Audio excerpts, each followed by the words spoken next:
আমি যখন দামি রেস্টুরেন্টে যাই, টয়লেট করার চক্করে বড় রেস্টুরেন্টে তো ঢুকে পড়েছি, এবার কিছু তো অর্ডার দিতেই হবে, না কিছু একটা অর্ডার দিই। ওরে বাবা রে, কত দাম! আমার পকেট তো গড়ের মাঠ, আমার কাছে তো এত টাকা নেই। না, কিছু একটা অর্ডার দিয়ে দিই। লোক আমাকে দেখছে, ও বাবা কত দাম, এত টাকা দিয়ে আমি অর্ডার করতে পারবো নাকি? বাবা কত কত দাম রে ভাই, কি করব, কিছু তো অর্ডার দিতেই হবে। এইটা অর্ডার দিয়ে দিই, এইটা সব দিয়ে কম দাম আছে।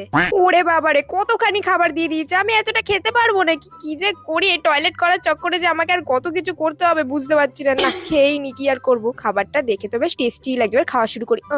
না, লোকে আমাকে দেখছে, হাত দিয়ে খাস না, আখি চামচ দিয়ে খা, একটা বড় রেস্টুরেন্টে এসেছিস। উফ, এভাবে খাওয়া যায় নাকি? যদি মাংস ছিটকে কারো গায়ে চলে যায় তখন কি হবে? না, আমি অল্প অল্প করে রাইস খাই বাবা, নাহলে লোকে তো আমাকে দেখে হাসবে। দূর বাবা, চামচ দিয়ে এভাবে খাওয়া যায় নাকি? হাত দিয়ে খেলেই তো ভালো হতো। দূর। খাওয়া দাওয়া শেষ, এবার বিলটা দেখি। ওরে বাবা রে, কত টাকা বিল হয়ে গেছে! টয়লেট করতে এসেছে, আমার এত টাকা খরচ হয়ে যাবে আমি কোনোদিনও ভাবিনি। আমি আর কোনোদিনও বড় রেস্টুরেন্টে আসবো না, ব্যাং।